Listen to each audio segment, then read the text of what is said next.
Good evening. Welcome. Bienvenido. Hola. What's up, everybody? What's going on, Streamland? Welcome to the very first episode of Comic Book Streamland. I've rebranded.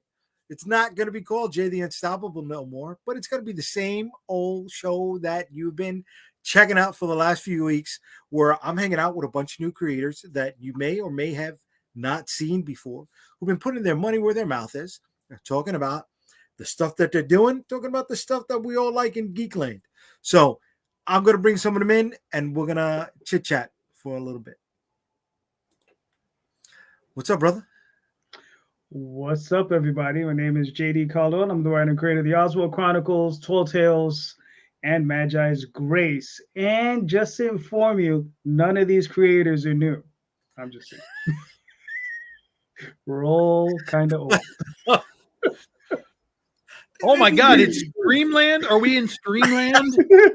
We're Streamland, brother. Streamland, baby. Streamland, baby.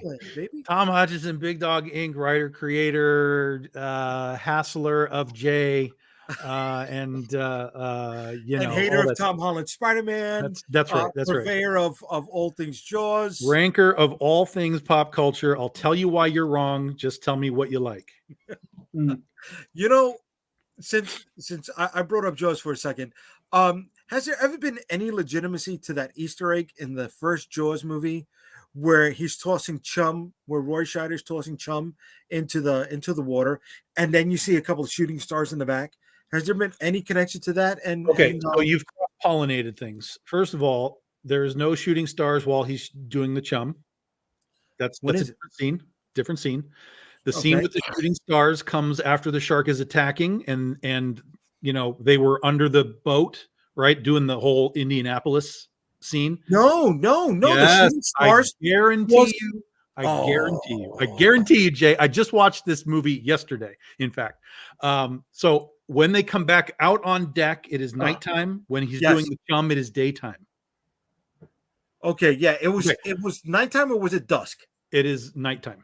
Very nighttime. It is stars out. It's blue light. That's the only time you're going to see shooting stars. And so here's the thing: the shooting stars have always been rumored to be real. However, it takes place in two scenes that would have had to have been filmed at the exact same time. So I call some bullshit on this, but there's rumors that go either way. But if you watch the scene where it shows the orca in full view, right, the shooting star goes across the sky. Okay.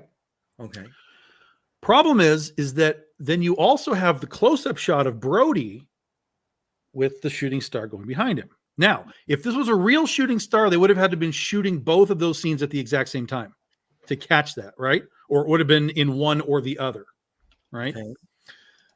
Problem is when you see the shot of the orca, there is absolutely nobody on deck.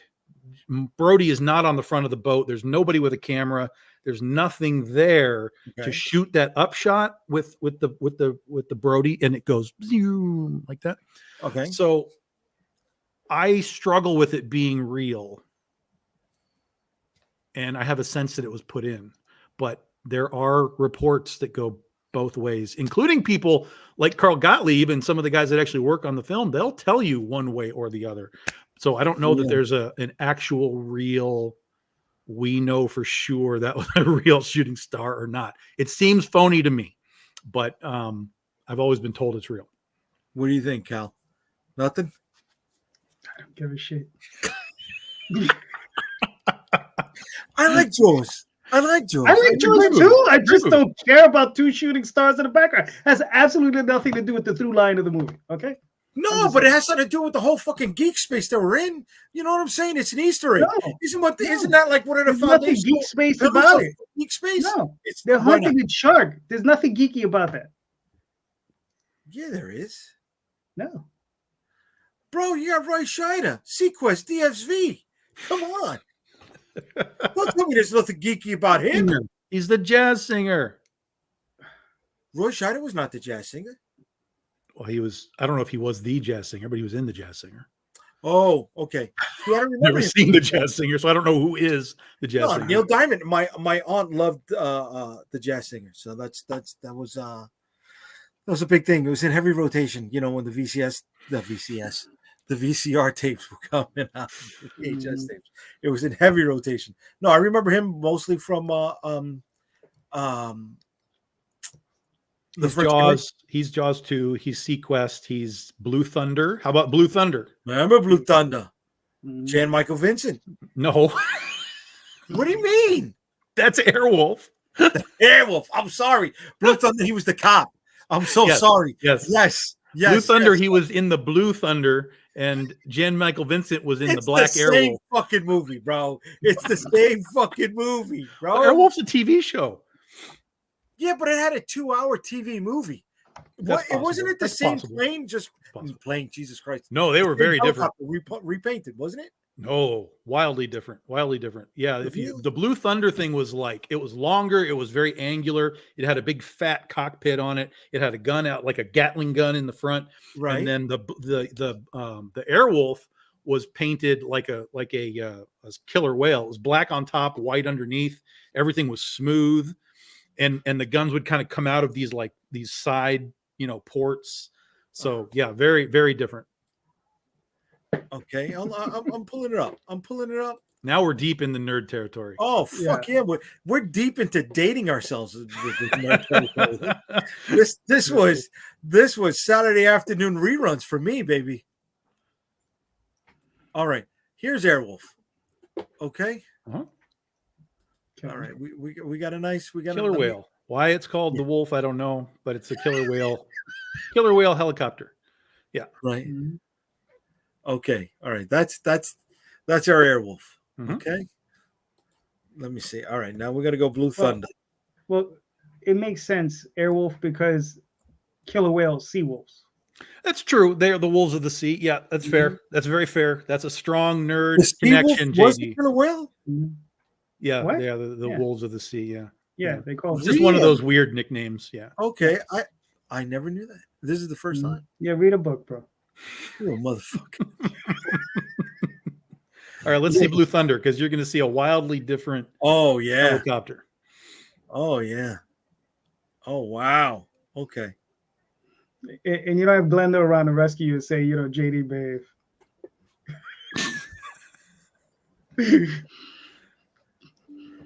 Okay, here we go. I got it. Blue Thunder had Dana Carvey in it? No, I don't think it did. Okay. I think now there was a Blue Thunder TV show as well. He may have been in that, but he wasn't in the movie. Yeah. Are we going to see this helicopter? What's going on? You need a producer. I got a huh? producer here. There we go. That's Blue Thunder. That's Blue Thunder. That looks like a toy. That is a toy. They made a toy out of it. But yes, that's the toy. Blue Thunder helicopter. Yeah. It's the toy. Okay. So vastly different. Okay. I get it. William says he was in the TV series. I did not know. Yeah, TV series. Yeah, that makes this sense. was before Saturday Night Live. And then the guy in the TV series, the pilot in the TV series for Blue Thunder, he was the pilot from Final Countdown, the where the Nimitz goes back in time to Pearl Harbor. Mm. So the captain of that plane on that movie was the captain of Blue Thunder on the TV show. So he had the Roy Scheider role. Yeah, well, yeah, I don't know if it was that role exactly because I never saw the TV show. I think Roy walked away, like his character walked away, but Blue Thunder as a program still existed. But yeah, basically, yes. Yeah. Oh shit. I mean, we are in the weeds of nerd. Oh, big time right weeds. now, Oh, dude. that's I love has absolutely nothing to do with your show question. I didn't even know there was a show question. I just took him down a rabbit hole of like the Roy Scheider rabbit hole here. I mean, then we could go from Airwolf to A-Team. I mean, it just keeps on going. It keeps on going. How do I bring it back? I don't know. But that's the fun of this whole fucking thing, man. We just going. One of the funny things about this, because now there's helicopters that are kind of similar to that now. But in that movie, the whole thing was you couldn't make a helicopter go upside down, like do a loop to loop. And Mhm. so, at the end of this thing, Roy gets the thing to do a full loop to loop while the helicopter that's following him, the pilot isn't good enough or whatever. And he crashes his upside down helicopter while Roy makes this thing go do the full loop to loop. But nowadays you can see helicopters, Apaches are just like, they're just like doing barrel rolls. That is the epitome of 1980s movie storytelling. They're going to spend 90 minutes building up to the situation where a helicopter does a fucking loop to him. Yep. And then spoiler alert, then he lands it on a train track and lets a train run into it and blow it up so that we don't have a Blue Thunder anymore. Yeah. Advanced away as we did in the 80s. And Roy Scheider walks away, That's why shit like this and Action Force, Mega Force, and I mean, come on, bro. The 80s was coke-fueled fucking entertainment at its finest. I mean, bringing it back to Jaws for a second, you don't think they were fucking high as fuck by saying, yeah, we're going to put a mechanical shark in a cold saltwater ocean. Somebody was high. And fucking make a goddamn movie. Somebody was high if they believed that a mechanical shark in the ocean was going to work. So those guys were seriously high. Yeah, for sure. Hell fucking yeah, they were high, man. And they made 3 of them too, and none of them. Jaws was 75 though. 75, yes. It was much earlier, 10 years earlier than Blue Thunder. Bro, 75, high-end coke. It hadn't gotten to the streets yet. Not even refined yet. Those the fucking rich people fucking doing the blow, bro. Those are the guys still drinking it out of the bottle. Coca-Cola still had it in there. You go. Yeah, that and the Pepsi, right? Pepsi also? I was in the 20s, but yeah. Fuck it, bro. Actually, no, it was before. It was like the turn of this last century. Jesus Christ. Turn of the last century. That's the worst. That's the worst. We're from the 1900s, y'all. We are from the 1900s. Mm-hmm. There's pride in that. There's pride in that, guys. I think there is. Honestly, I think there's probably branding. Like there is merchandise to be made for people from like Gen X that are like, I'm from the 1900s. Just there's got to be a way to market the fuck out of that right now. Have you guys seen the Fallout series yet on Amazon? I got through about a half an episode. Towards the end, I'm not sure if it's the last episode or the second to last episode. Matt Berry. I'm not sure if you're familiar with the actor. He's on the show What We Do in the Shadows, where it's vampires in Staten Island. He has a great monologue where he talks about this, right? And he says, we're all branding, right? Movies are branding. Entertainment, branding, people are brands. And he leads into the end of the world is being sold as a brand because the hook of the series is they were trying to sell these underground fallout shelters. And he pitches that, right? You brought this up a moment ago. Marketing the whole 1980s, right? We're from turn of the century. Yeah. Did I just bring you back to your question? I brought it, baby. Come on. You know what? You picking up what I'm laying down, bro. You're picking it up. So it comes down to that, right? One of my weaknesses is marketing. It's branding. As independent creators, how do we find those weaknesses? How do we identify it? And then how do we say, okay, I need help without the ego getting in the way and preventing us from shooting ourselves in the face? Are you talking about me and Tom, or are you just yourself? Because it sounds like you only talk about yourself. Listen, if it's applicable to you, all right, you guys, I mean, you guys are carrying on these airs. Oh, excuse me, Calderon, you carry on this air of, importancia. So if it doesn't what air of importancia are you talking about? I don't know what you're perfect, baby. Then you're perfect. Then they shouldn't apply to you. I never said I was perfect. I just said that it sounds like you're talking about you're projecting. That's all I'm saying. No. I'm not projecting. I'm asking. Oh, you most certainly are. Listen, buddy. I know a few weeks ago, Tom was worried about hiring somebody for his warehouse. Okay. So I figured maybe you got a chink in the armor as well. I don't know. Tom, do you have a chink in your armor? You motherfucker. I'm pretty much I'm only wearing the helmet. I don't really got anything else. I mean, it's all. So it's all hanging out. Right. So he's naked. He just got the helmet on. Yeah. Yeah. That's it. No kids for Yeah. him. Listen, we're all naked under our clothes. So Yeah. I mean, it's That's not it. like that's, marketing and branding are they're tangential, but they're still kind of different as well. yes. Because branding is just kind of who you are. Like you got to let people know, who am I? Who's Tom? Who's Big Dog Inc? What is this book? What is this character? What is my imagery, my logo? Like that's branding, and then you've got to take the brand and push it out into the world. And that's your marketing, whether you're doing like your ads, whether you're doing, merch, like this or whatever. So I think there's different answers to these things. I kind of feel like branding is, at least for me, is kind of the easy part. Because it's logo and it's design, and those are the things that I love to work on and deal with and present. And I can make images, like I can make cool, like here's my advertisement thing, right? But for me, the marketing is the hard part, because I personally, as a consumer, you can't sell me with your advertisement. It's impossible. You cannot sell me anything.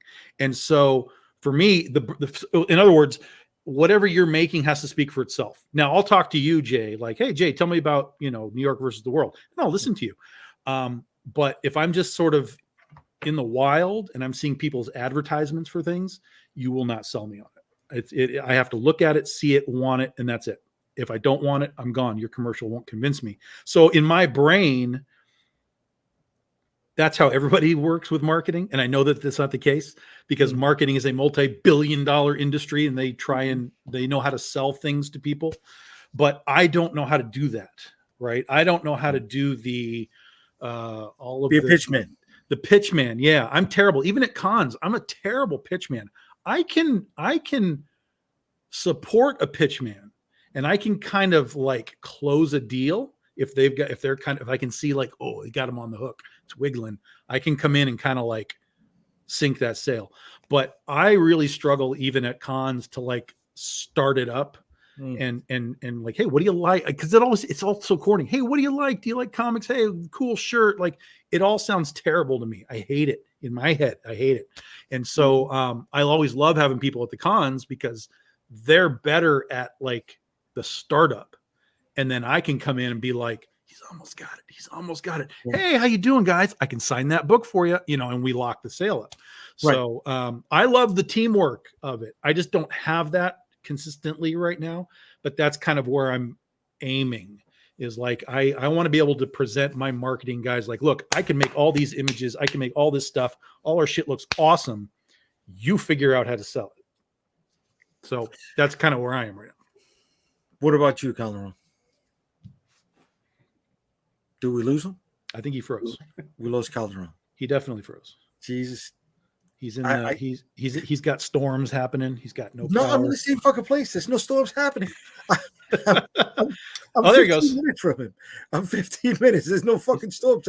There he goes. He's starting to stop him. So yeah, it's hard.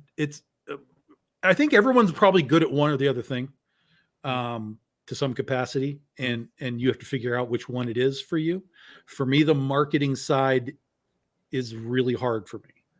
Right. And so that's why I think I'm good. For me, marketing is good, like in shows like this, because I feel like I have a confidence in my product and I can talk about it. Like we can just kind of riff on product and stuff. Like, so this is really good for me because I feel I'm good at this. But to just be trying to do like ads or videos or, whatever. Right. I can't wrap my brain around some of that stuff. So I struggle. Is it because it doesn't feel natural to you? It feels pointless to me. Like I said, because a commercial, a TV ad or whatever, it doesn't sell me on a product. Like you can't be like, hey, we drink Fanta, remember the Fanta-ettes girls or whatever? I loved it. Like, I don't give a shit about your Fanta drink. I'll watch your commercial.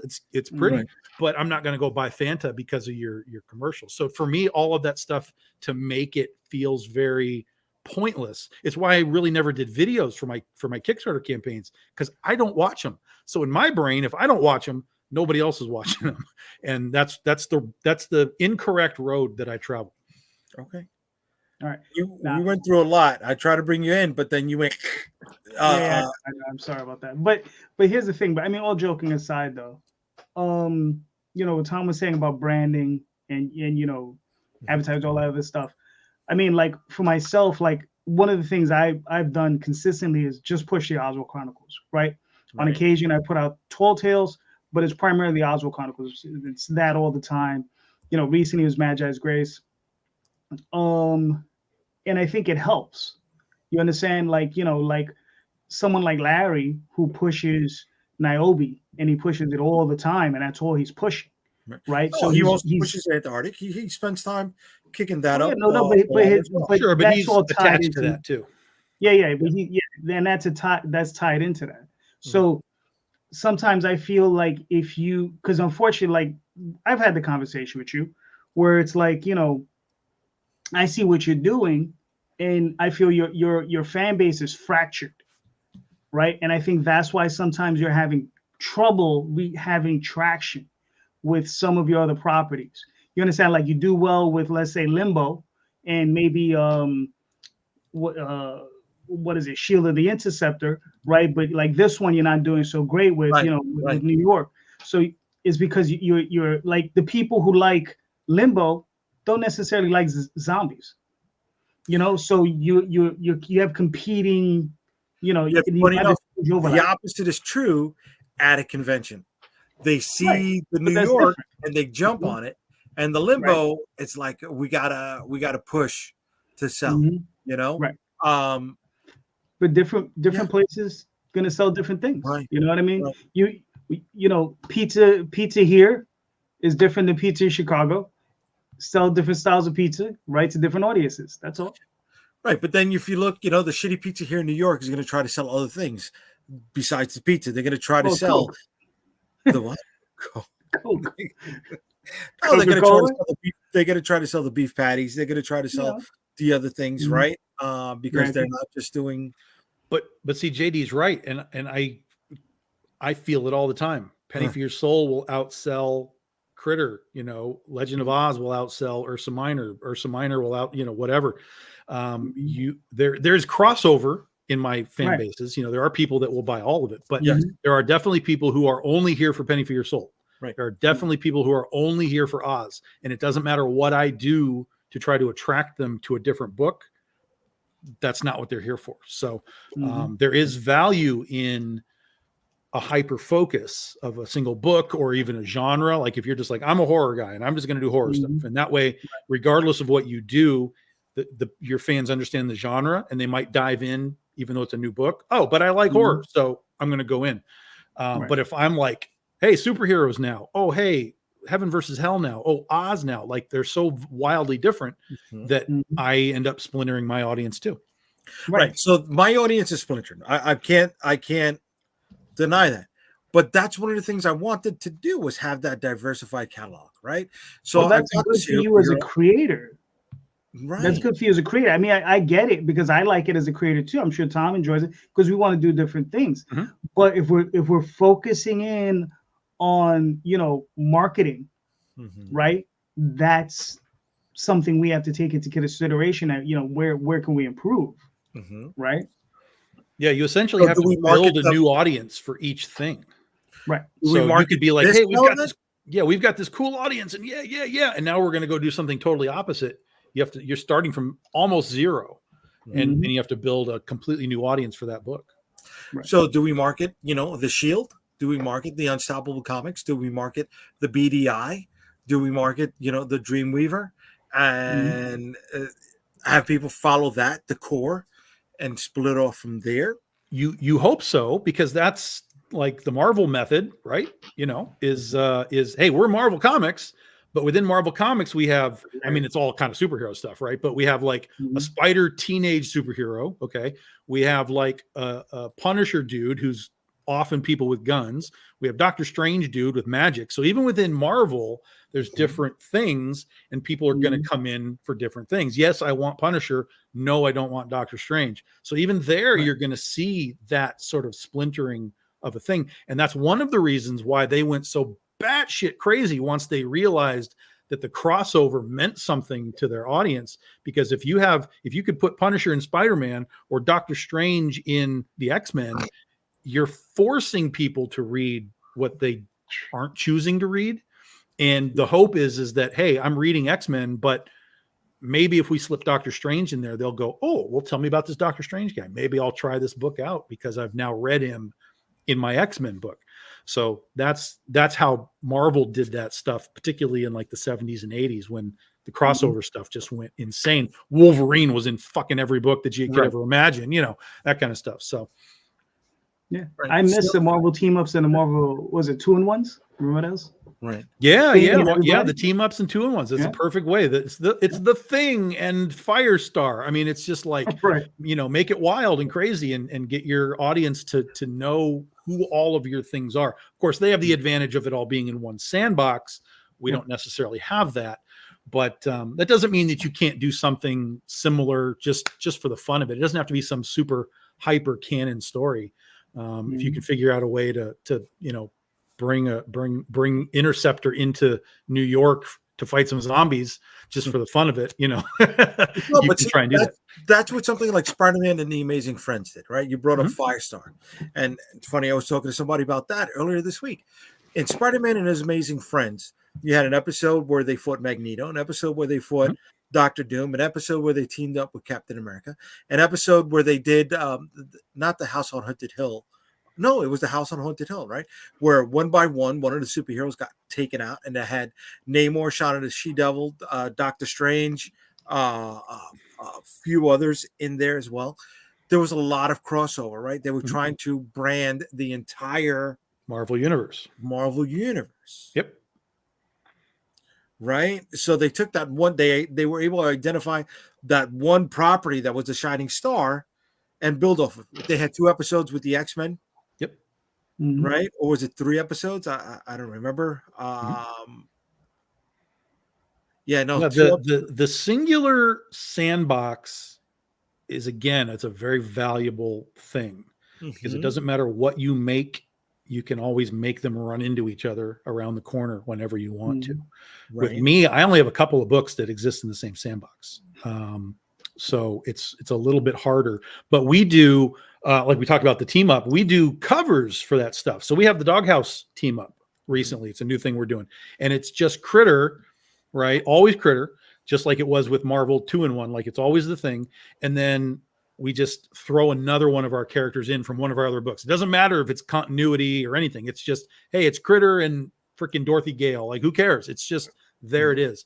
And so even if people are like, well, I don't know what that is, now they have some sense of, well, who's Dorothy Gale? Like, why is there Dorothy Gale in that thing? And then we can tell them, oh, because we do an Oz book. Here's our Oz book. It's over here. So it's a very tiny little niche thing. We've only done it twice. But that's really the only way that we can kind of create a sandbox for ourselves.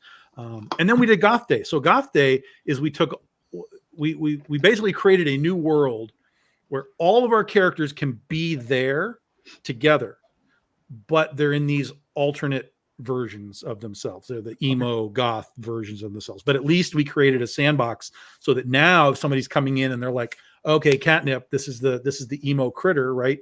But now she's talking with Scheherazade and Gale and Naomi and whoever. So they're at least getting a little awareness of what else exists in the Big Dog universe through the Goth Day book.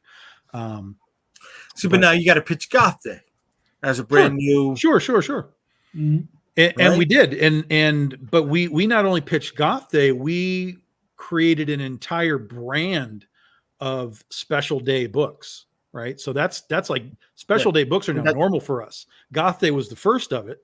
But now that's a brand within a brand for us because we do all these crazy alien abduction day and whatever else. So Goth Day became a new brand for us to kind of do whatever we wanted whenever we wanted. All right. So Jose, you got Tall Tales, Oswald Chronicles, and Magi's Grace. Right. That's fractured as well, right? You've got 3 different. Well, believe it or not, and eventually soon, Dreamweavers. With the exception of Tall Tales, The other 3 books are all in the same universe. Okay. Okay. So eventually you can have that go down. Yeah. Right? Yeah. No, I got that separation of church and state going on, right? The superhero stuff and the supernatural may cross over. Mhm. The zombie horror, no, that's something on its own. And the dark fantasy stuff, that's something that's also on its own. I mean, you could always do a Captain America style story with your Shield the Interceptor, have him, you know, show up in a tube and he's frozen in ice or something, and he just pops up, do something weird. I An mean, iceberg walk floats through. into New York Harbor and melts. There you go. That's it. It Yeah. melts. You Yeah. never know. It could be a whole bunch of stuff. You can do Or, anything. or maybe No, he but- could have popped up in one of Oswald's, I Dreamed and I Remembered series, right? Yeah. There you go. I did a crossover with Daphne's book, The Ego Raven. There's a short 16-page story that I wrote, and she drew out, and that works, and that's exactly how it happens. She's dreaming, he's in dream, and they run into one Right. another. So that's branding, right? That's cross pollination, Mm-hmm. right? That's bringing the fan base from Group A to Group B, and from Group B falling back to Group A. Right. How do we find other ways to bring people to both Group A and Group B at the same time? Well, I mean, see, here's the problem, is that we're finding that we're having fans of specific books, right? We don't necessarily have fans of our own, right? Okay. So the Oswald Chronicles has fans, Tall Tales has fans, Magi's Grace has fans. I'm sure I have a few that will buy from both because of my name, but it's not enough, right? It's not like Neil Gaiman. Neil Gaiman puts out Dog Whistle and everybody shows up. It doesn't matter what it is. Is Neil Gaiman? Poof. 20, 30,000 people showing up. And that's just going to happen because it's Neil Gaiman. I'm sure the three of us can compare all of our backer reports and be like, oh, yeah, that person, and maybe 75 to 80% of the same ones are hitting all of us. So is it that they are? I wouldn't say 75. No, I would say it's less than that. It's probably like 5 to 10%. Yeah. Because Daphne through Backer Kit, she's compared Oswald, Magi's Grace, and her book. Jesus Christ, I'm pulling a blank. Tall Tales, Oswald. Thank God she's not watching this, or she'd be beating your ass right now, kid. Hey, listen, I mean, what do you want? I'm tired. But Ego Raven, there you go. So it's so she's compared the metrics, and she says there's roughly about depending on the books between her adult Ego Raven book, I feel something slut or whatever, Viking slut, whatever it was, and Magi's Grace, it had the biggest crossovers, 28%. But between the 3 books, there's maybe like a 50, like I think she said it was like 8% crossover between the 3. And mind you, we do 3 fantasy books. Tall Tales, Ego Raven, and Oswald is all fantasy. And there's only about an 8% crossover. So it goes to show you that that audience, and we hammer these people all at the same time. We hammer all with these same products over and over again. So they know they exist. So, it's one of those things. So, but it does go to show you there's room to grow. Oh yeah, absolutely. Oh hell yeah, hell yeah. There's room to grow. And listen, and I just found out that on this last campaign I just did with Magi's Grace, right? So it's a second run campaign. So I don't think anyone we haven't compared the list yet, but I'm pretty sure I got more backers. I got less money, a little less money. I got 3,700 on the first one, a little bit shy of 3,100 on this one, but I had 111 backers on that one, and I had 119 backers on this one. Okay, so I have more backers, a little less money, but I actually prefer more backers. A lot of PDFs sold, right? I would say a third of the money is PDFs. Okay, so like what I'm putting out in physical stock is actually not that much, which is going to be kind of good because it limits my outlay. My profit will be bigger on the back end, which is good. But what it shows me is by doing this second chance thing is that it literally is building that audience, from scratch. Because that's the thing. Like the Oswald Chronicles, I have what I have, and that particular market has a limitation, right? That YA young adult thing has a limitation. Whereas something like, with the more adult, has the bad girl thing going for it, that has a bigger marketplace, but I got to build to that, So I got a question for you, which didn't occur to me.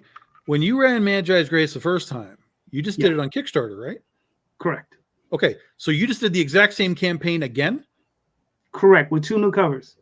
So 2 new covers. Okay. So you did have you did give them a reason to come in. So, but theoretically, your backer count should be wildly different people. Yes.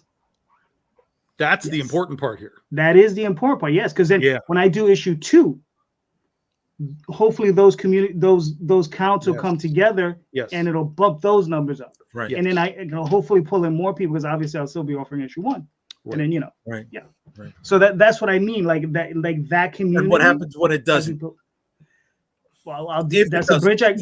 But I mean, even if I'm trying to throw you under the bus when I said even if he does the same, it's still you still did well with it, even if it's exactly the same numbers, right? $3,500 or whatever.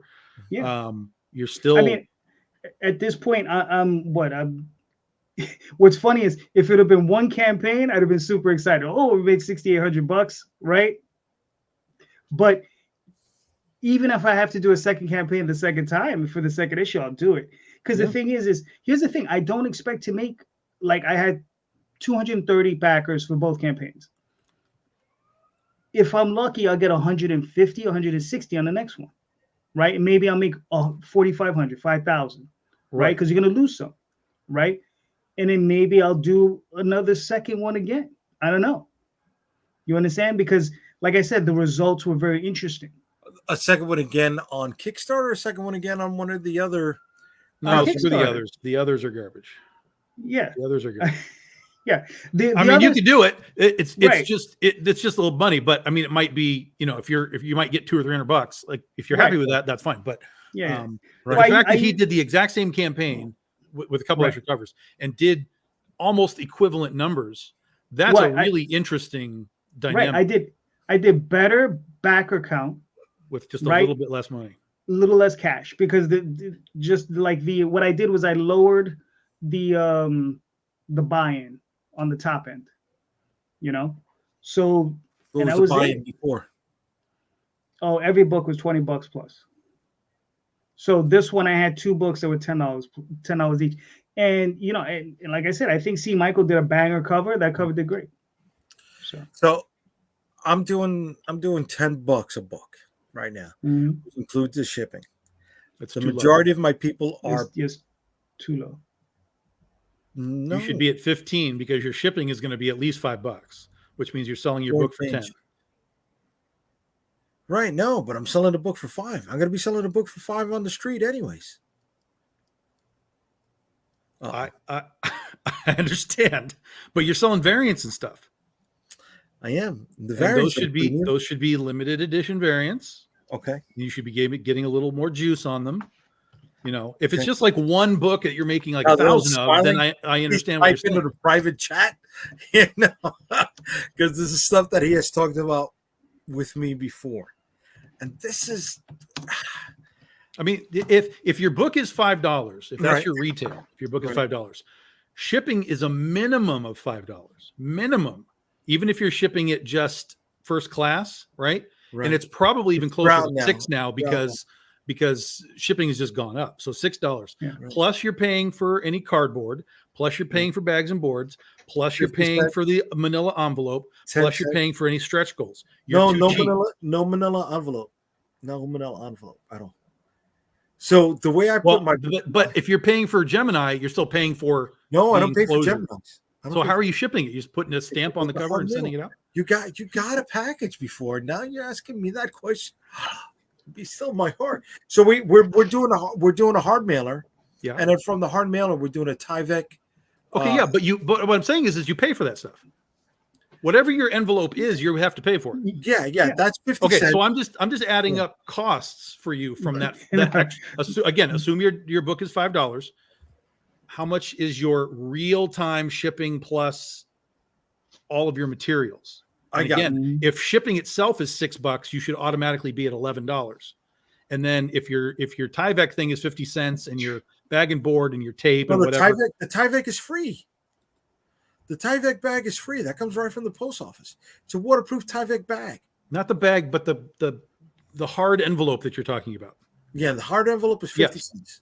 Okay, so 75 cents. Yeah, you're getting too hung up on the fact that you have some good deals here, but we're already beyond $10 that you're selling for. Plus, you're not getting $10, you're getting $9 because Kickstarter takes 10% out. Okay, so you're losing money every time you sell those. Here's the shipping box, right? So I don't do Gemini, right? I do this. Yeah. Okay. Then the interior is this. I'm not worried about that. That's fine. Right. Yep. This is free. There's no money on that. I'm not worried about that. I'm worried about your box. Right. That's it. That's that. And bags and boards are not free. Yeah. Boxes, bags and boards, your tape. Yeah. You those labels cost money. The perishables. Yeah. Yes. Yeah. So that all adds up. Are written off. It adds up. I literally just told you how you're losing $1 every time you sell these things. Yeah. Right. Yeah. Thanks. So if you sell 100, you've lost $100. Here we go. And you don't have to go crazy. Like if you don't want to go to 15, that's fine. But you should be at least like 12 or 13 bucks. Okay. Just to take care of all of your back end stuff. I'm not. Plus, Jay, your time has value. And if you're the one that's sitting here wrapping all of this stuff up, that has value. Yeah. Right. Because if you had to pay somebody, let's say you had to pay somebody to do it, then you would definitely have to add a couple of dollars on to all your stuff to pay for somebody to help you do it. Okay, so here we are. All right, so I guess everything changed. I'm on the hot seat now. So we went to that.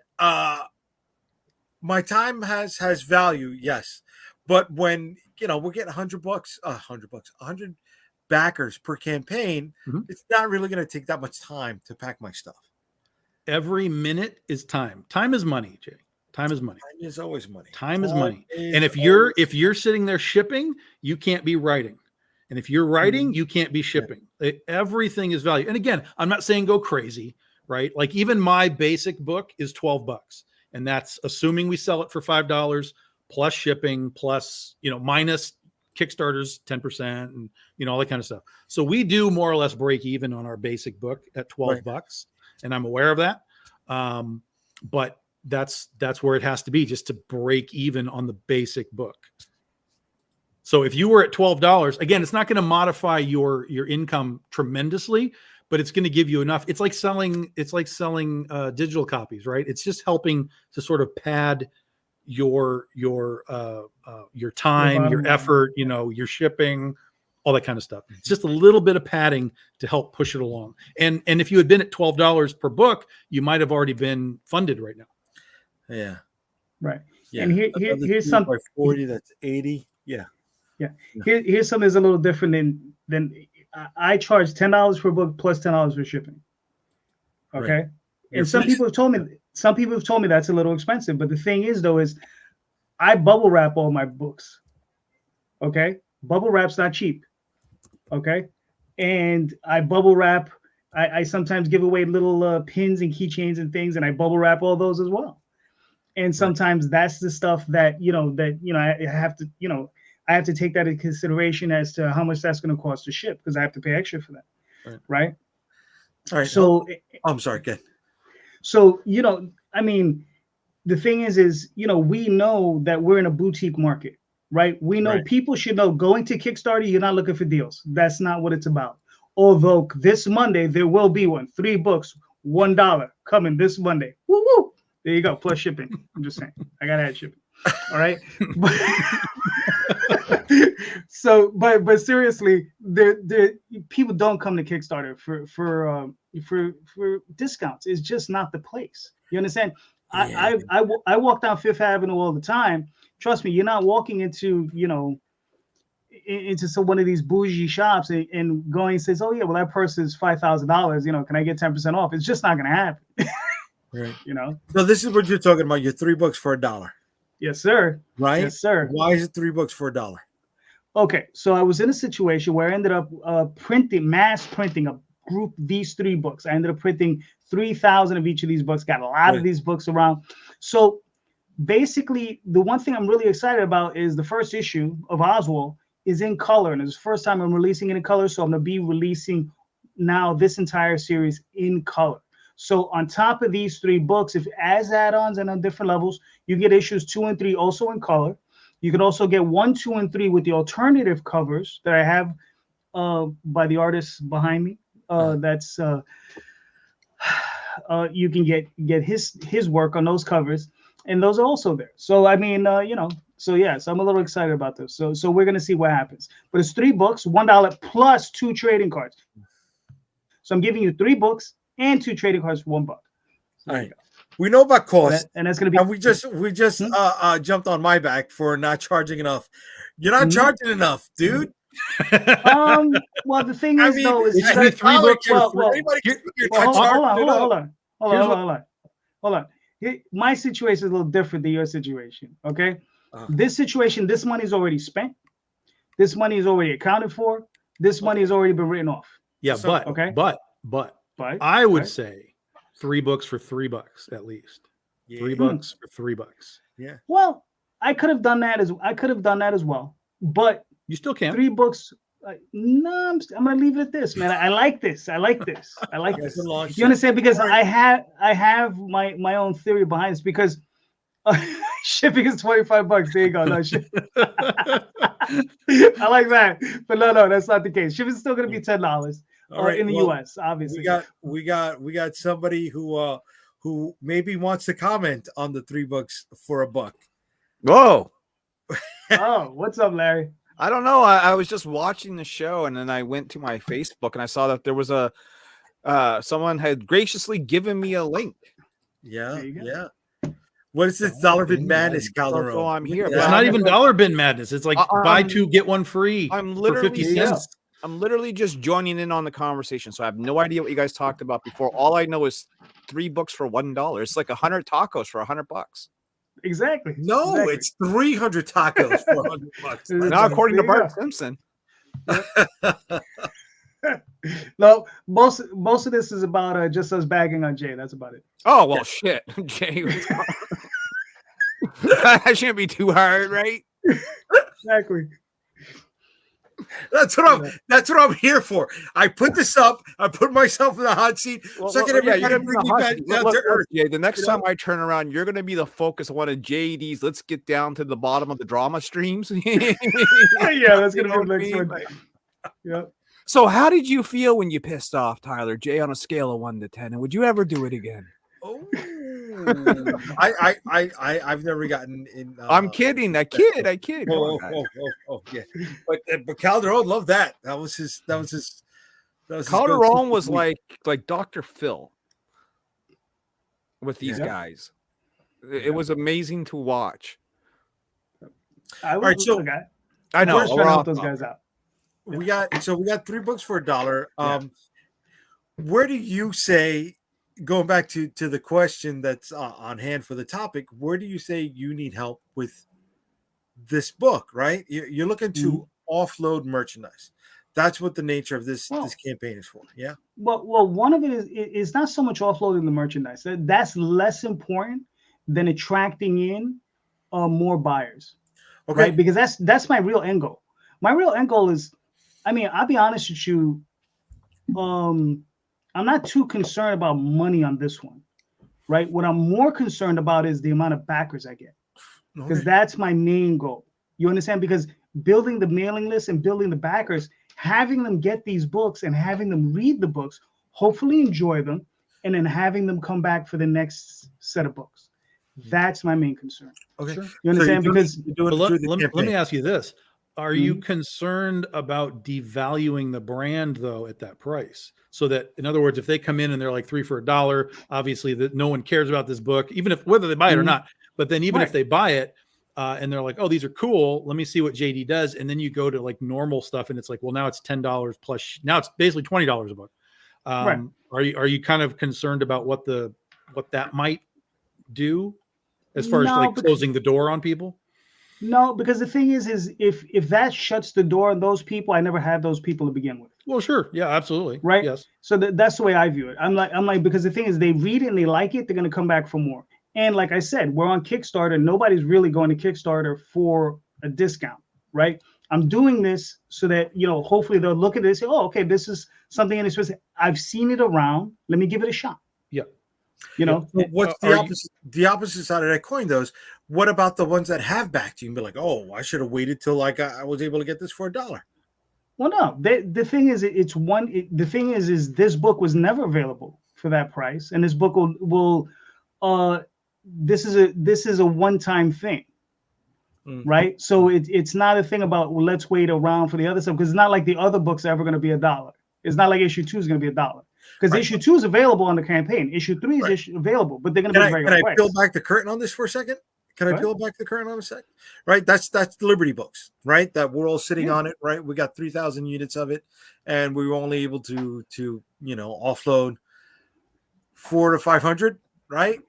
Something like that. Yeah. So we're still sitting on a lot of stuff. So you're trying to move that and trying to utilize pull up Lori's thing, where she is. What is that? 10,000? Not quite that many. I have 3,000. 10,000 in the other house. Yes. Yeah. In the other house. Yeah. That's where I got the other. Yes. That's where I get the rest of that stuff. All right. So you're trying to get more viewers, more people added to the list through Kickstarter. Tom and Larry, you guys, you're in the unique position where you are on shelves. How do you feel that is affecting your campaigns? I don't, not yet. Really? Yeah, not yet. I mean, if we were to look at, the last 3 years, our best book was Niobe Outbreak #1, which did over 30,000 Canadian, which is about $1.50 US. Okay. But, and #2 and #3, not so well, even though we were on the shelves with Birthright and Origins, but it's also 2 different customer bases. You understand what I mean? And eventually they'll start seeing it pop up. And when we start putting ads for our Kickstarters in these books, I think that will lend a big helping hand, because that's something that we're going to start doing. What about you, Tom? It's too new for me, because I only have the one issue that came out like in February or something. So anything that I got as far as a spike, which again, I still think we had a spike, even though we're kind of down on this campaign, like a little bit from where the last one was. We're still going to be ahead of the 15K that I sort of anticipated. There is the thought process that it wasn't that we were on the shelf that mattered, but just that AP was talking about us. And that kind of riled people up a little bit. It sort of created that wider awareness of the sales grail, And so when we did launch, we had been talking about it for so long, and AP had been talking about it. So I think we might have gotten a little kick there. And again, it's all assumption. I have no idea until I get out to like the cons and I start talking to people and seeing how they found us. And I can have real analytics and not just the weirdness that Kickstarter gives us. I won't really know. But again, even this campaign, like I fully anticipated 15 to 16 as our max. And we'll probably land somewhere around 18 to 19, which would be You're great. hitting 20 easy. No, we won't hit 20 easy. I don't think we'll hit 20 you will. easy. I mean, you're only on your last week, and by the time you get to your last 2 days, that's when the influx comes in, man. Yeah, but we've only done $200 in the last week, right? And so when you come into this next week, it's good because you're in the last week.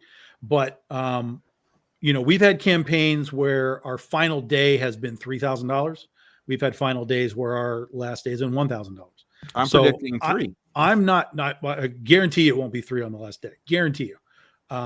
It was for me. But but again, that's for you. And there's I know, but there's still a common formula here. There's still a pattern with all these Kickstarters, dude. No, yes. Nope. Yes. Larry, how much do you want to bet we don't do 3,000 on the last day? How much do you want to bet you're going to end up at 20,000, regardless of how that's divvied up? How much do you want to bet? $5. $5. Done, Larry. Done.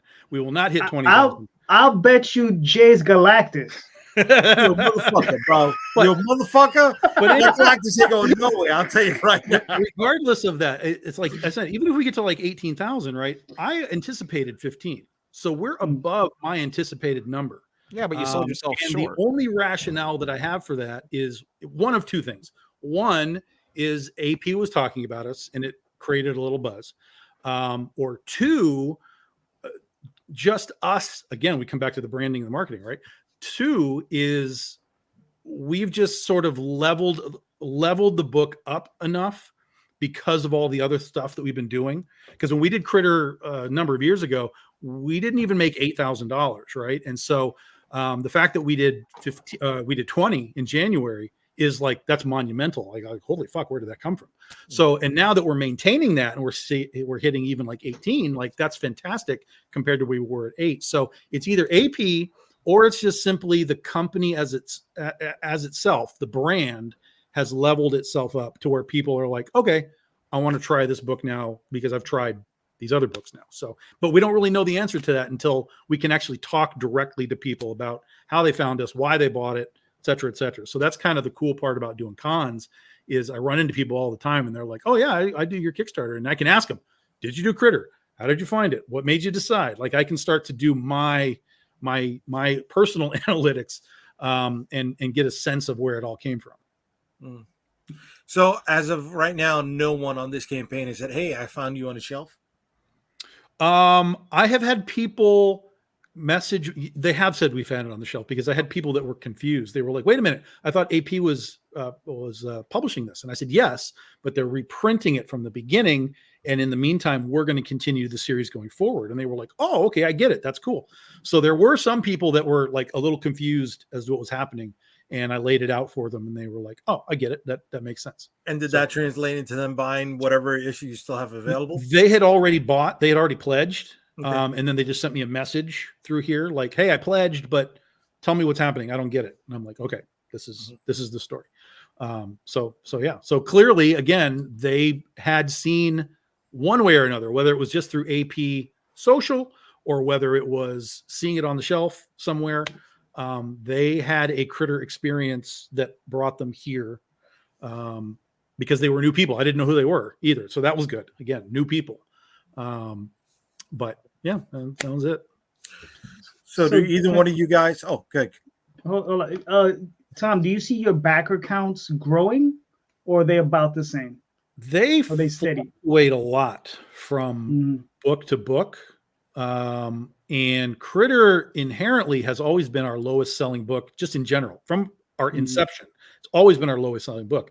But now in January with the 20,000 and with this one, let's say we hit 18, this one is now going to have beaten Ursa Minor all 3 times, which is our horror book, our werewolf and stuff. So it's interesting that this book is seeing a pop above some of this other stuff. And, again, I don't really know how to account for it yet, but that's one of the things I'm going to be trying to figure out in my travels throughout the year. But like Penny for Your Soul, we'll do like 500 backers for Penny for Your Soul, and pretty regularly. Same with Oz. We did like 400 to 500 regularly with Oz. Again, they're there for Oz though. Like they're like, fuck this Critter shit, fuck this Penny shit. I don't care. I want Oz. And I get that all the time. I see people. I get questions on Facebook. Like I'll be talking about a new book. Hey, we're going to do this book. And they'll be like, well, when's Oz coming back? I'm like, Jesus, try something else. In the meantime, we'll get back there. But I got other stuff. If you like that, you might like this, but it's really hard to like force that crossover because the books are all so vastly different. Right. Yeah. Trying to force the crossover is a pain in the fucking ass. Yeah. Excuse me, not trying to force the crossover. I'm sorry. Trying to find some sort of cross-pollination. Yeah. Has been the fucking pain in the ass, man. Right? Larry, do you have that problem with sin? But that's not even real quick. That's not even us. I mean, that's everything. That's all entertainment, right? It's like if you're, if you're watching fucking Halo, they want you to watch Fallout. Like, I mean, you're dragging people from everywhere all the time in all segments of entertainment. Some people just have, the marketing ability, whether it's money or just understanding of it to do it better than, sometimes that we do it. Woohoo! I just got a bagger. Yeah, bitches. What was the Nice. question, JD? See, I lost the question because all I know is I bring sales to everybody else, but to my fucking campaigns, bro. Well, you're asking about backer counts going up and down. Oh yeah, backer counts. Yeah. Oh yeah. Here's the Yeah. thing. You're trying to put a science to this, and I don't think there is. I think it's a fucking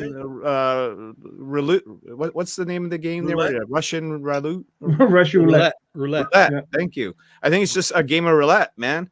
You know, you can put out a Kickstarter and you throw bet on black or bet on red and see what happens, and But to try and analyze, well, we had 20 less backers this time than last time, and I think I know why. And trying to figure it out like that's a waste of your time. It really is. It's roulette, man. Mm-hmm. Sometimes that's you what get I talked lucky, about. sometimes you don't. That's what I talked about right at the beginning, right? Is like I'm tired of doing 3 weeks, this like short ass fucking campaigns, and having still this dead period. Everybody shows up in week 1, we have a dead period in week 2, and then we get the stragglers to come in week 3. It's like, what are we doing? It is the roulette that Larry's talking about. How many can we get week 1? That's the power week. And then can we finish strong in our last 3 or 4 days? That's the power wrap up.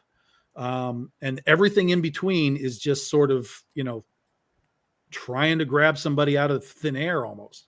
Yeah. Right. And that's what I'm trying to do. Fucking grab people out of thin air, man.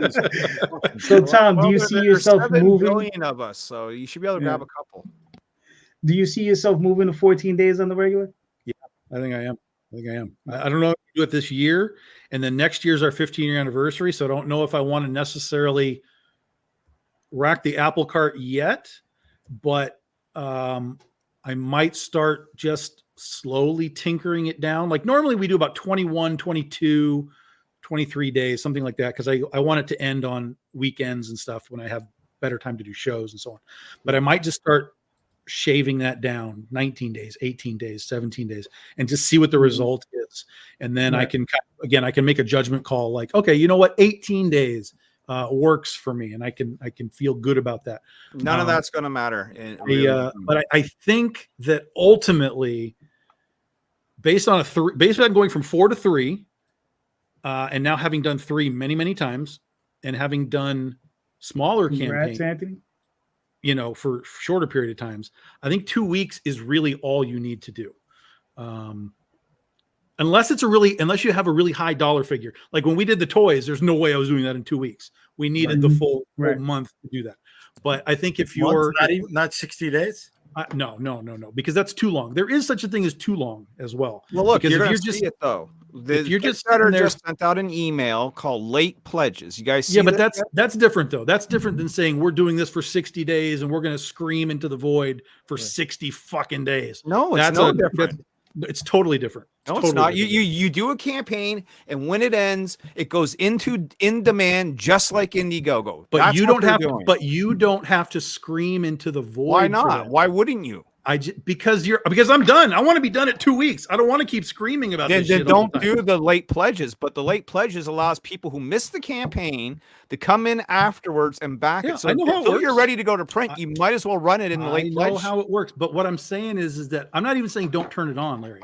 I'm just saying I am done screaming after 2 weeks. I'm never because the people that want it are already there. Out of the air. After that, Larry, I take my books that I didn't sell on Kickstarter and I sell them on my live show. I sell them on eBay. I sell them at Comic Cons. That's my system. That's my setup. Keep selling them on Kickstarter too. And it works. It works. Also, the other thing is that I use BackerKit. And for those that don't know, if you hold on a second, if you use BackerKit's obsolete now. No, it's not. Yes, it is. With the late pledges, it gets rid of any reason to have BackerKit. Larry, you've never used BackerKit. You don't know the value of it. Main selling point is having a store after. No, false, Larry, because I don't do the store. I have never done the store on the back end. Useless. I have never done it. Okay, I'm not talking about the email. I'm talking about BackerKit gives you. Well, first of all, it streamlines everything that you do as far as your actual shipping, your information, your addresses, all of that. Number 2, it gives you a very, very easy access to send out all your digital stuff. Super easy. I just did that today. All you need is Dropbox. Number 3, when people come in and do their surveys, they can buy more shit. And that doesn't mean the store. I don't open the store. It is an option. I don't open the store. But people that do come into the backer kit, they will spend anywhere from another $1,500 to up to $5,000 just because they're adding more shit in before, and they can do while that they're now doing with their late surveys, pledges, right? dude. That takes care of all that. Backer kits What? become obsolete. Backer kit is something you have to, folks, listen to me. Backer kit is something that you have to pay a fee for, okay? It takes every sale you get and takes a chunk out of that on top of the chunk that Kickstarter takes. The main reason why people use Backer Cat are twofold. One, for an email list. Two, for the online store. You don't need either of those now. Let me just say this. Larry has never used backer kit, so you can't have an opinion of what you haven't used, Larry. That's ridiculous. I've seen it in action. I've been in contact with them. I'm I've watched literally telling you that for the last 8 years, I've used the answers you BackerKit. gave to me all sound like shit that can be done on their own. Digital file distribution, Dropbox. Online store, nah. You can do that now with late pledges, dude. The reason why they made this, the reason why they made this, and it's right in their email, is to get rid of third-party influences just like BackerKit. It states it right in the email. That's fine. Go ahead. Don't pay for a service that you're going to be able to get now for free. Well, that I agree with, but I'm fascinated with that little thing floating above your name, Larry. But Tom, what the? See, now I lost it. I was gonna ask you. I'll get. Yeah, good luck on that one. Mm-hmm. I'm not a fan of digital at all anymore. I think way too many people are going to digital, and it's costing us a lot of money instead of them buying our variants. I mean, I'll be honest with you, Larry. I mean, when it comes down to digital, if it's all in the numbers, right? Like it's anything else. I mean, if we had, trust me, if you had 1,000 digital pledges, you'd appreciate them a hell of a lot more. No, if you're selling them at $5 a piece, right? And it's 1,000. Okay, so now you got your $5,000. But what if it was like you're selling hard copies of your $30 and $40 variants at 1,000 copies? Yeah, but odds are if someone's coming in to drop $5 for your digital, they're there for that. That's how they buy books. They're not. They don't care about your any form of your variant covers. But you might be able to convince them to buy your basic cover, like your $10 or $12 cover. That's a possibility. But the odds are, if they're a digital buyer, they're a digital buyer for a reason. No, the reason why people are digital buyers is because the economy is harsh, and a lot of the digital buyers are also living overseas, right? Or they're just guys that are like, hey, I like JayDee. I don't really care about the Oswald Chronicles, but I'm going to throw them $5. Mm-hmm. Or it's maybe because they got no space. To get people out of this they don't have mindset. space at home. Maybe they got a studio apartment in New York City. But now we have to start thinking like the video game industry and the music industry, where we got to start charging the same price for our digital products as physical in order to keep up. We've bumped ours. We used to do ours for $5. Now we do it for $7 for just your basic digital copy. So. But we don't sell enough for us. We don't sell enough digital copies that it really even matters. I just have it there sort of as a courtesy, like Larry said, for people that are overseas and stuff. Like it's there, but we don't sell enough that it's a significant part of what we do at this point. But he is right about the price. I mean, there's a lot of people that are like, I'll just do it for like $3. And I'm like, yeah, but that's irrelevant. It's like we talked with Jay about his pricing. Like it's just not a relevant price for you to even worry about it. Yeah. I mean, what I just did, the campaign I just finished up, Magi's Grace, right? I had a $5 level was just a book for $5 for digital. And we got 35 backers, $175, like you said, insignificant. But I did a tier that's $30 where you get the book and you get all of the covers. So you get all the new variants, you get all the variants. And that's $30. I got 27 backers on that. All right. So it's a little bit it's close. It's $830 or something, or $820. Yeah. Which is way more significant, right? Yeah. So it just depends where you're at, with it. Because I've heard of people doing that. I've heard of people. Yeah, because I mean, look, I got that off of Larry's show with Max. Max was the one he gave me the idea for that one. He said his kid was like, yeah, the guy's paying like all this money for all the covers. I was like, all right.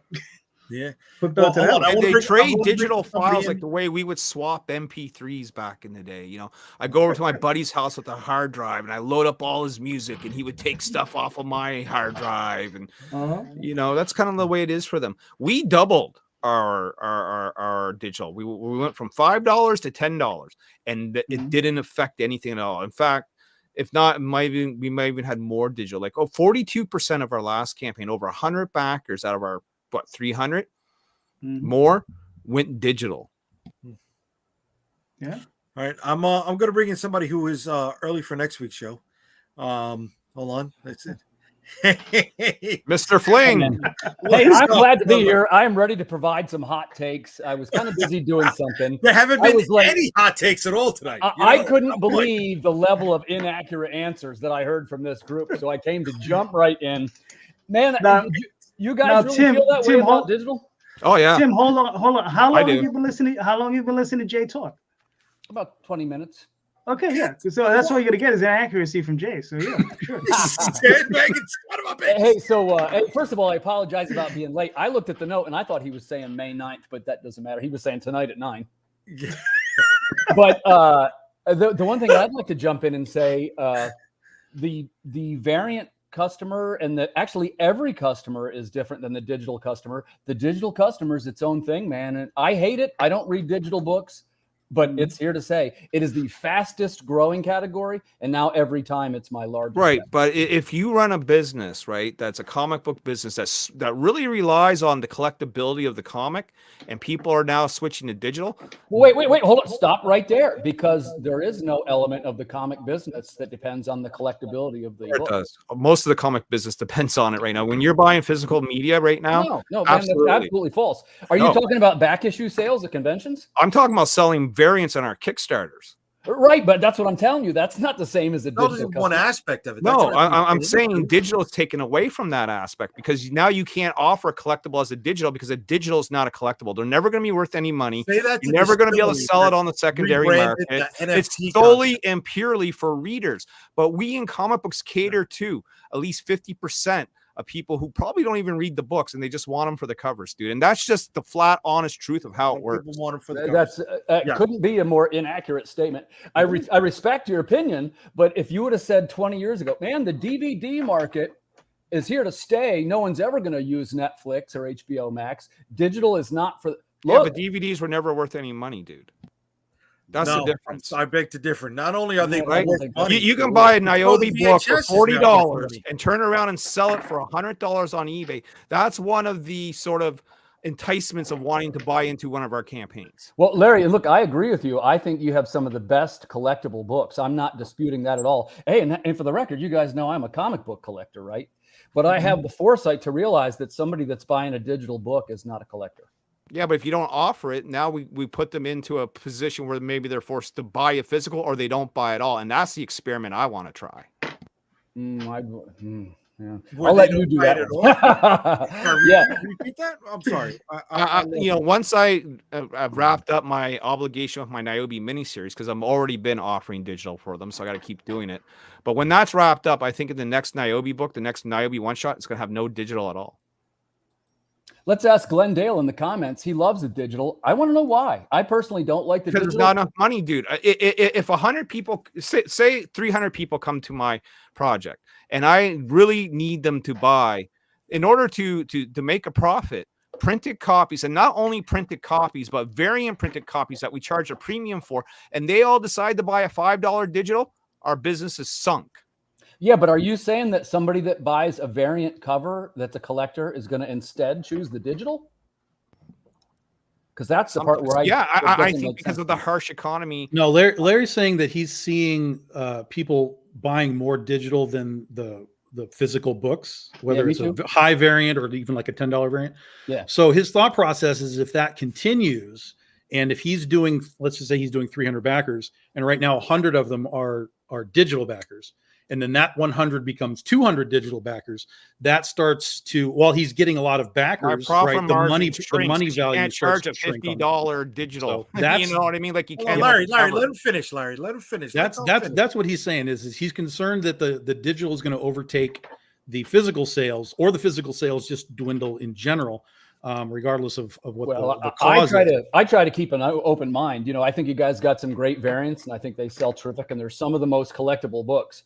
But man, if you didn't see the history of the way digital works before, my words aren't going to. Yeah, but comic books are collectible. They're not just for reading, right? You know, and digital products aren't worth you can't go to GameStop and sell your digital copy of Pac-Man. I don't think anybody that buys a digital book has any interest in collecting it. They just want to read it on their Kindle. And right. I would also say, I don't know where you're coming from. That's how I make money. How do you if we're just catering to $5 readers, I'm out of business. But I think the question, though, there's not enough people that want to read it, dude. That's going to make it worth any money. That's utterly false. How do you figure that digital is the least profitable segment? It is by far because we all offer our digital products for the lowest amount compared to everything else that's on the board. We offer it that way because there's no shipping and no cost to it. That's right. Pure profit. Mm-hmm. Yeah, it's pure profit, Timmy. But if we only sell like 30 or 40 copies for $5, who cares? It's an irrelevant. You know, it's such a minute amount of money. It's a waste of our time. If it was like we talked about earlier, if you could somehow generate like 1,000 backers to be like, hey, here's literally $5,000 out of that, then you're talking about a different setup. But we don't. That's not happening in the indie market. I'd be really actually curious to see how many digital copies Brian Polito sells. I'm going to have to ask him that next time. I'm going to look at mine. I think mine was 70 last time or 80, which is a respectable number. Now, and how much were you selling them for? Good. Either 5 or 6. So let's say 5 times 70, you got $350. Now, imagine if those were physical copies that you sold for $25 a piece. Well, I have to imagine it because that isn't what happened, you see. It could have happened if you didn't have the digital option available, and then you force their hand to either buy a physical copy or step out. You might be right. You might be right. I will watch gladly to see what happens. Yeah. But So the experiment, I guess what you're going to do instead of gaining a variant customer, you're going to lose it. It's not necessarily a variant, but here's the thing: if we lose. Larry's point here is that if he loses $300 because he doesn't have digital backers, oh boo-hoo, it's not relevant. But if he's losing thousands because people are converting to digital, that's a different world. And so the experiment here is, okay, what if we don't have a digital tier? Will those digital guys at least buy the basic book for 10 or $12 or whatever? Or is it literally just a wash and those guys walk away? And sometimes you have to do those experiments to see what the result is. I'm interested to see. I would like to see that, to be honest with you, but I'm the type, I'd be too nervous. But it's even a quick to lose that on $350. You're too nervous, dude. That's pure profit. How you're arriving at that it's not profitable, I can't even imagine how. Because they're going for the cheapest option, dude. Well, right? Yeah, but you're saying in the sense of, well, if they don't buy the digital, they'll buy the $30 variant. I don't think that's the case. Well, you keep saying variant. I'm saying a physical copy. A physical copy could be your $10 cover A, which is still going to give you more money. How do you know if that's not their only option? Right? I mean, somebody's buying it from out of the country. They don't want to pay the exorbitant shipping prices. Look, I'm almost thinking about not even offering out of seas anymore because it's been costing me too much. When I look at my Kickstarter and I go, how many people are actually coming from out of seas, like overseas? It's about 12 or 13 people, right? And it ends up costing me more in shipping than every time I calculate it. Every time. And then I've had 3 packages get lost to Ireland that I had to resend and cost me $50 per package. At that point, just refund them the money. I know, but now you've lost money, right? And now they're mad because they didn't get the books that they've ordered. And now I get people, this one guy in Ireland for sure, like, why can't you send to me? I get other people sending to me. And I'm like, I don't know, dude. Canada Post. What can I tell you, man? Well, I'll tell you this. I've done campaigns with no digital before. Even recently, they're my smaller campaigns. They're not the big ones. But even during those campaigns where I don't have any digital whatsoever, unless they buy the book, then they get the digital with it, but no actual digital sales. The last time I did it, I think I had 2 people ask me for the digital copy. They were like, hey, where's your digital copy? Well, it's a small one. We don't do it on these small ones. If you buy the book, you'll get it. But on these sort of smaller things, we don't do digitals. And that was it. They were like, oh, okay. And those people were people that I knew who they were because I recognized their name from previous campaigns. And they have since come back for the stuff that does have digital. So, take that for whatever it is. I lost theoretically a couple of sales, $10 then in the end of the day. So like no big whoop. and it wasn't a deterrent for them to then just be like, okay, I'll come back for the next book, and they're back in on the new books. So it's just, hey, it's an let me experiment, and you clarify, got to 'cause see what the result is. It probably seems like I was shilling for digital. Let me be the first to point out I don't like digital. I don't read it. It's the worst. You don't need to validate that. Yeah, but I just, man, every shred of evidence says something directly contradictory. Yeah. Well, I but mean, we your don't sell. We point don't. Yeah, the world's going digital. I give you that. The problem is we don't sell enough, and by we I mean every single person on this panel doesn't sell enough digital copies to make it worth anything, man. Well, yeah. You know what? My campaign That's has the bottom both line. That's the whole physical and truth, digital campaign, digital products on it. We're still looking to fund. We got 3 weeks left.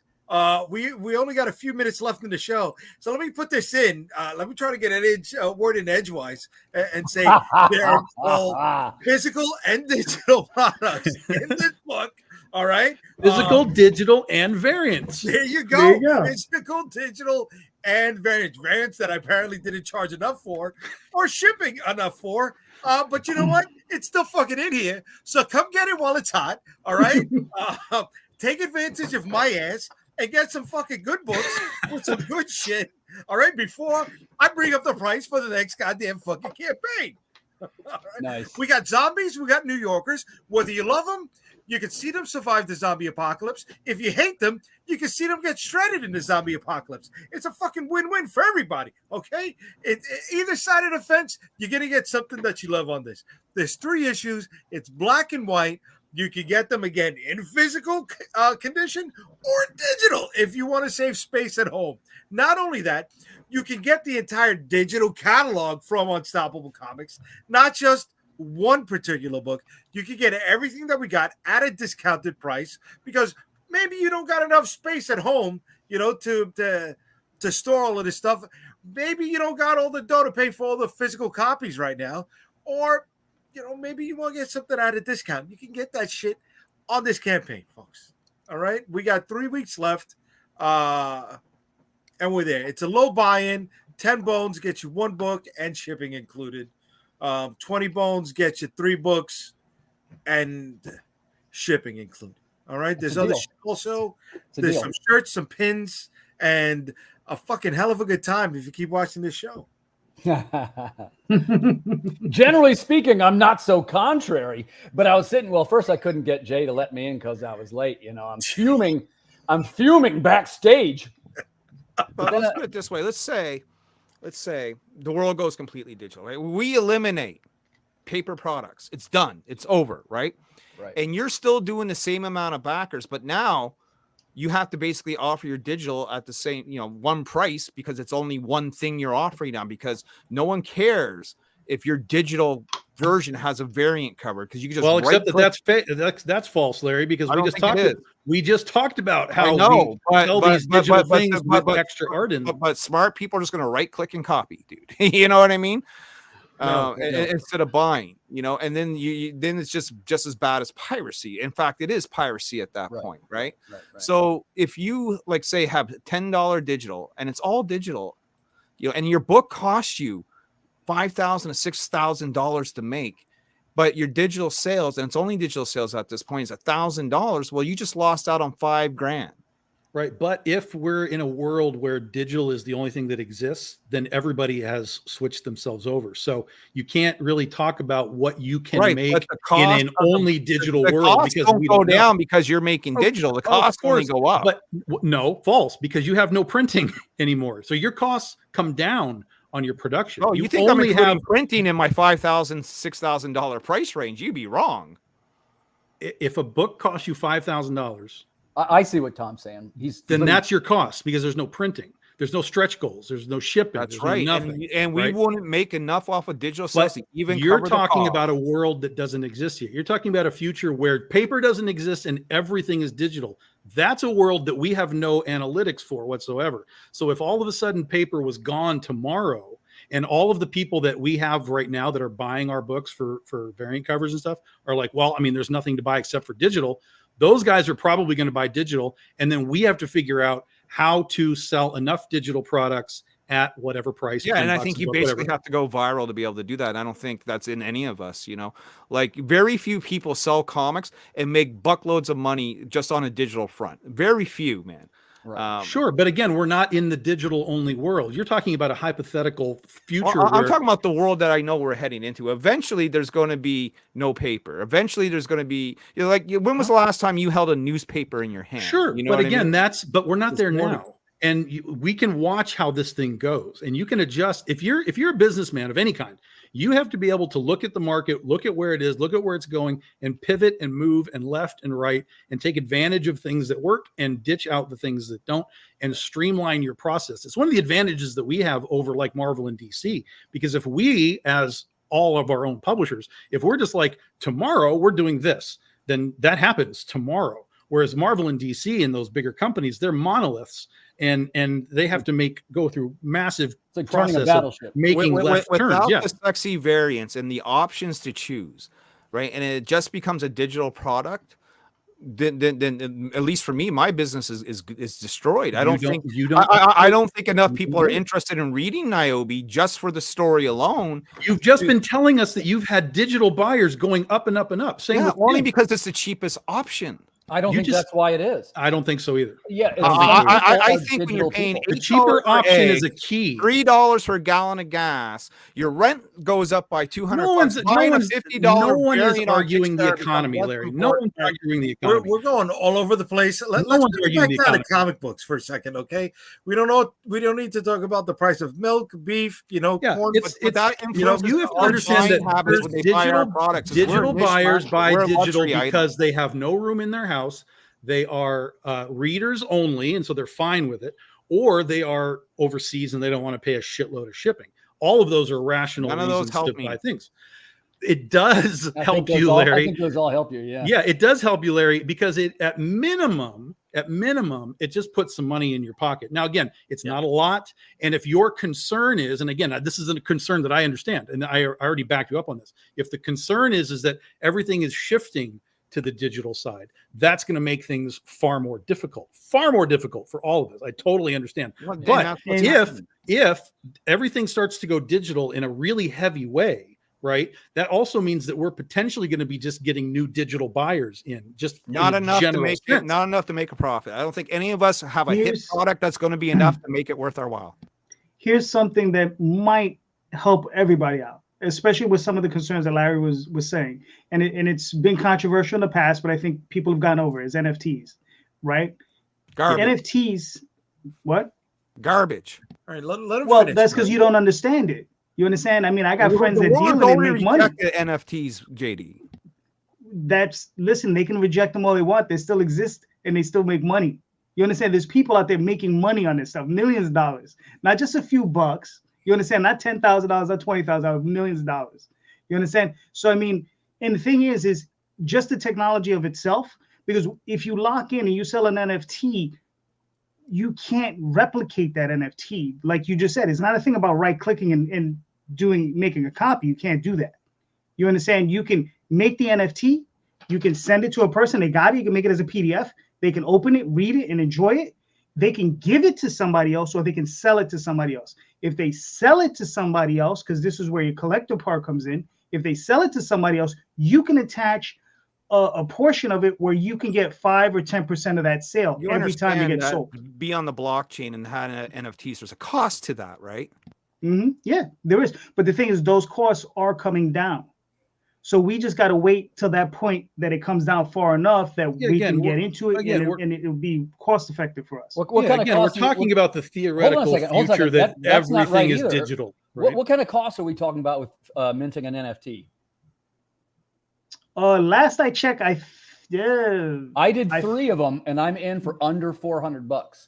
Yeah, and you're going to do that for each and every individual comic book you're going to offer. No, you got to remember, an NFT is a unique what thing. I learned is that I hated being involved with NFTs, so I'm not going to do it at all. And also, my customers didn't like it. When I say but I mean that at the beginning, I looked to see how much in general, if we're going to do JD's idea, and we're going to change the collectible from a physical product to a digital product, and we're going to make those NFTs, each individual NFT comes with a price to be made.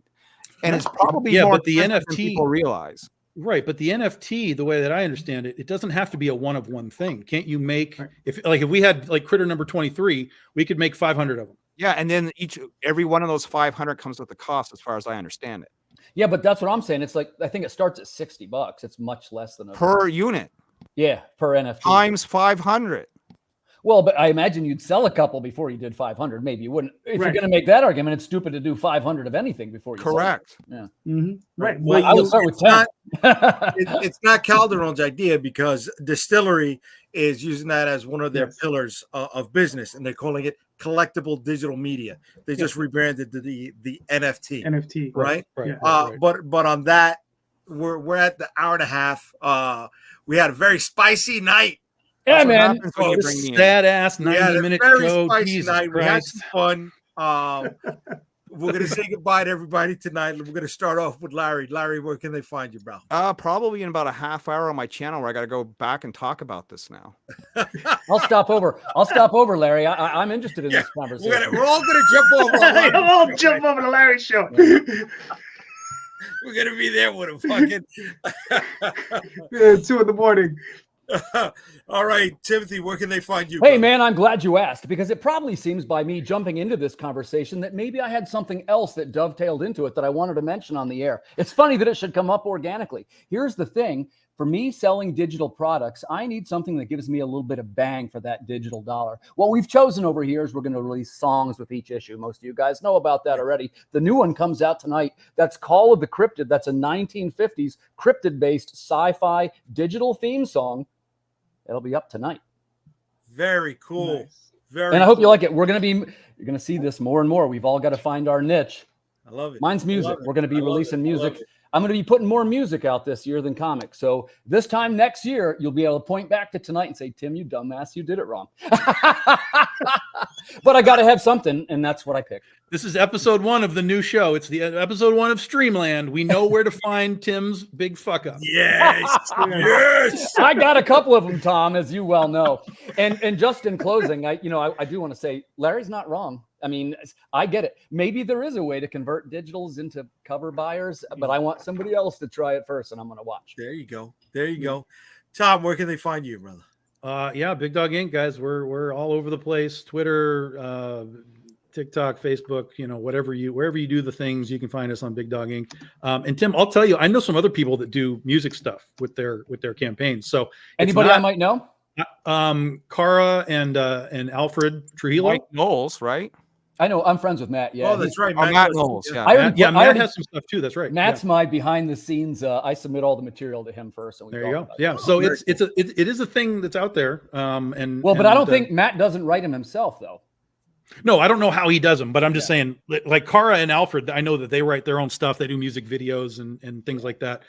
They had a character that's like a social media thing, and so they kind of tied it in with all that kind of stuff. So I'll check that out. I'm very interested. The moral of the story is that this is one man's opinion, so feel free to pile on me. I think the shift is toward digital. And I think that what we need to do is find out how to increase the value. I don't think it's NFTs. God, I hope not, because I hate NFTs. But I think that the answer is something to increase the value of digital. What that final product is, I don't know. For us, it's the song and the map. You could even sell the digital as a digital and have an NFT as the bonus piece of the sale, whatever that happens to be. Hey, look, here's the digital book, read it. You get an NFT of the cover of some, in some capacity. And then that bumps the retail value of it all up. I mean, there's ways to tinker with this, but again, like we were talking about earlier with this whole show, is you got to understand your market. And that's the marketing part of it. You got to understand where you're going, how it works, who the audience is, and how to attack it. And none of us really live in the digital space where like the NFT people live and that heavy duty internet, only world. We're not really there. So anyone who's going to try and dive into it, I'm interested to hear how you do it, but it's outside of my box for right now. So, but if you like comics, guys, we do comics, physical comics, superheroes, westerns, horror, fantasy, a little bit of everything. Big Dog Inc. And Critter is live for one more week. It ends a week from tomorrow. So you got 8-ish days to jump on board. All right.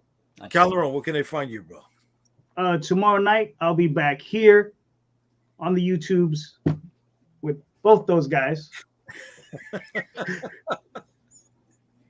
I Right. thought I was going to be good at co-hosting again, but then JD decided to show up. Yeah. Or JD. You can be Coco. You can be the Coco. So there you go. Oh, Coco. There you go. But yeah, tomorrow night, Sunday night will be at 7:30 p.m. Eastern time.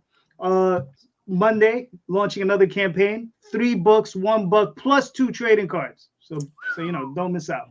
$75 shipping. Way to be on that.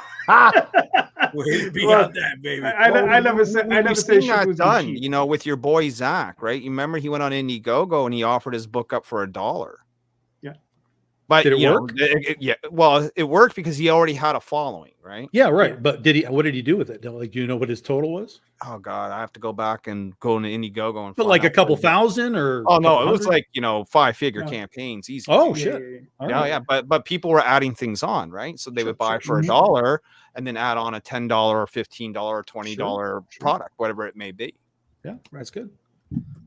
All right. And It's no different than Tim Lim and Common America when they were selling their books for $10, and everyone thought they were crazy because they were giving them away. But they were so popular that they were able to do it. The problem is when you only have 200 backers, selling your books at $10 isn't really going to make you much, Mhm. And that's where I'm at, ladies and gentlemen. You can find me tomorrow with Calderon. Next Saturday, you'll find me back here on Comic Book Streamland. Who knows who the fuck we're going to have on the show, but we're going to have a great goddamn time. And please check out my campaign, New York versus the World, on Kickstarter for another 20 days. Good night, everybody. Streamland. Streamland. There you go.